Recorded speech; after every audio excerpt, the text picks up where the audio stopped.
shipping and a money-back guarantee at just $79. Get your new favorite pair of jeans today. MTL Rich will do the work for you. It's the easiest way to save time and money. Download today and take control of your finances.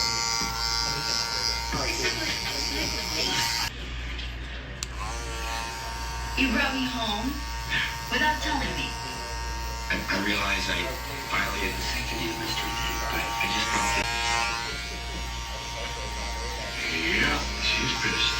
Shit. I just thought you guys should be together to take it funny. I don't know what's next. Uncle Kev, I need you to help me with this haircut. Can you give me a hand real quick? Uncle Kev! I said help me. Come on, not do the whole cut. Come on, Uncle Kev. What is going on? Wow. 360JEEZY.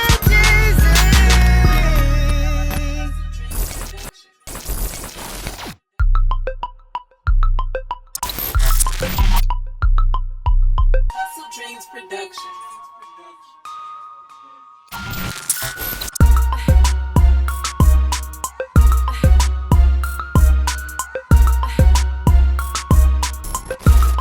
So the first thing you want to do before you start cutting hair is you want to lay everything in place. Right now, because this is an afro, I'm picking the hair out, stretching everything out to its maximum potential. That way I could get ready to shape it or do whatever I want with it. That way everything is neat before you start cutting.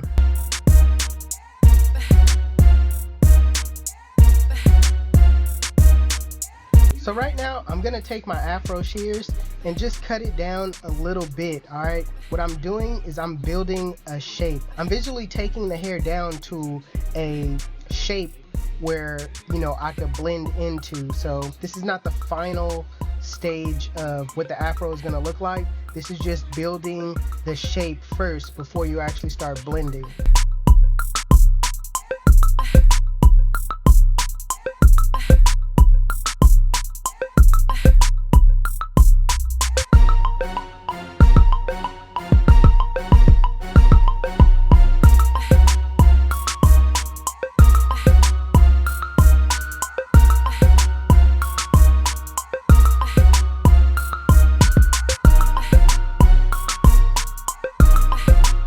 So next, I'm gonna pin the hair up with my duck clip.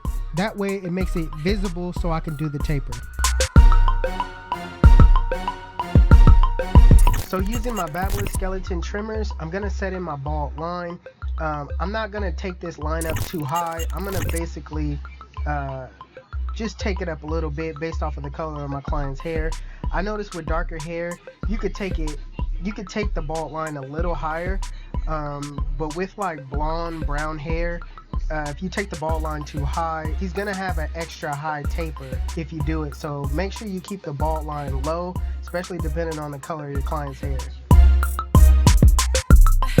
Now using my Andis cordless masters with the lever open, I'm going up about a ½ inch, and I'm going to use my comb to basically feed the hair into the teeth of the blade. That way it keeps the guideline neat and you'll be able to manage and see the guidelines clearer. When setting in each of these guidelines, you want to make sure you go over the guideline multiple times. That way you can get it at the proper length.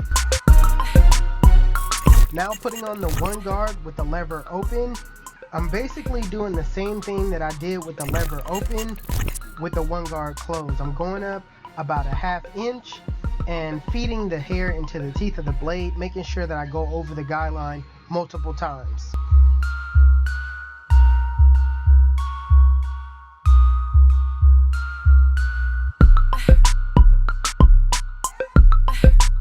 So now with the two guard closed, I'm basically just gonna take off everything that's, you know, left. All right, I'm going all the way up to where the line is, just taking off the rest of that bulk. Not really trying to worry about making it transition into the long hairs on top, because I'm just gonna freehand the rest into it. Now putting back on the one guard with the lever open, I'm cleaning up that area between the 1 and the 2 in a flick out motion.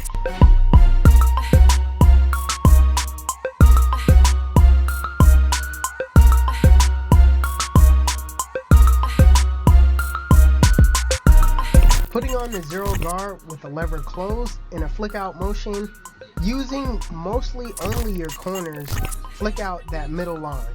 I like to use my corners a lot when I either blend, not necessarily put in the guideline, but when I'm flicking out, I like to use my corners because it allows me to pay attention to just small sections at a time instead of using that full blade.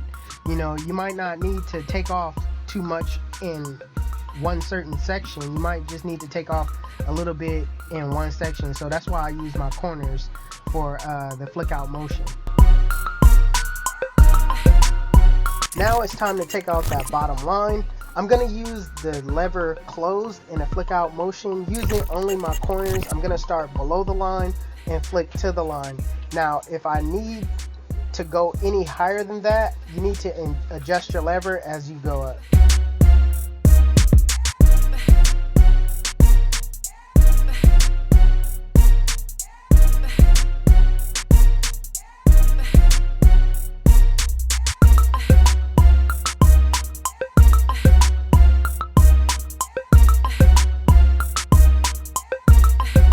So the most important step of it all is to do some detail work. This is where you know, look in the mirror, refresh your eyes. I like to just look away from the blend for a couple of seconds, come back to it just to refresh my eyes. You know, when you stare at something for too long, you know, your eyes can get a little, you know, disorientated. So now I'm going to take out my duck clips and pick the hair out. So now that I have the hair picked out, I'm going to close the lever and basically just freehand the sides, making sure it runs smoothly into the afro. The best tip that I could give you is to, you know, work your way at the bottom first and then scoop out to the top.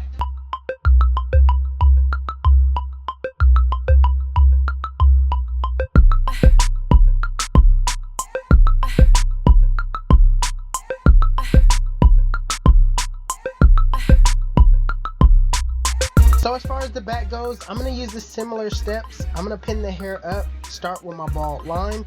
Next, I'm going to go in with my 1, basically just to clear out the bow. Then I'm going to clean up the top with the 2. I'm going to set in my lever open next, just to see the zero guard close line. Then I'm going to take my zero guard closed, flick out that middle line with the lever closed, knock out that bottom line. Then I'm going to pick it out and reshape it into the afro.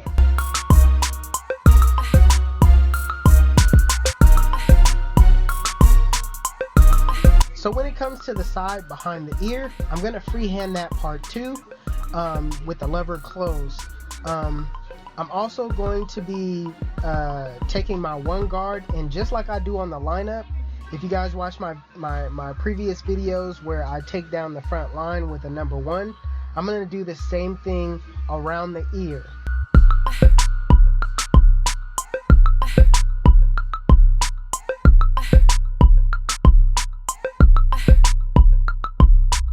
So right now I'm going back in and reshaping the afro, just doing some detail cleanup work.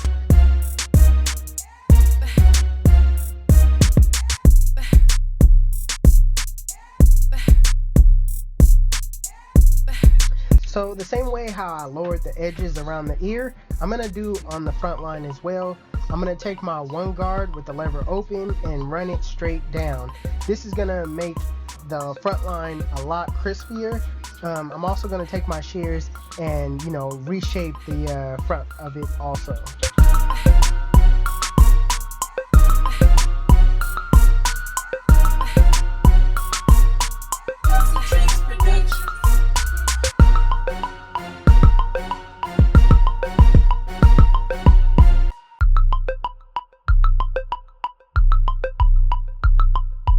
HustleDreamProduction.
Listen, let me tell you why they call me 360. When they sit in my chair, I spin them in a full 360, and they come out looking like... Damn, son, where'd you find this? YouTube, this is the cat. And if you like it, make sure you give it a thumbs up. If you're new to my channel, please hit that subscribe button. Also, HustleDreamProduction, that's my brother. He does all my beats. His YouTube channel will be linked in the description below. Also, if you want to know where you can find any tools that you've seen in this video, links will be in the description below. Otherwise, you guys can follow me on Instagram and Snapchat. My Snapchat is Jeezy360 and my Instagram is 360JEEZY. But it's your boy 360JEEZY, and I'm out of here.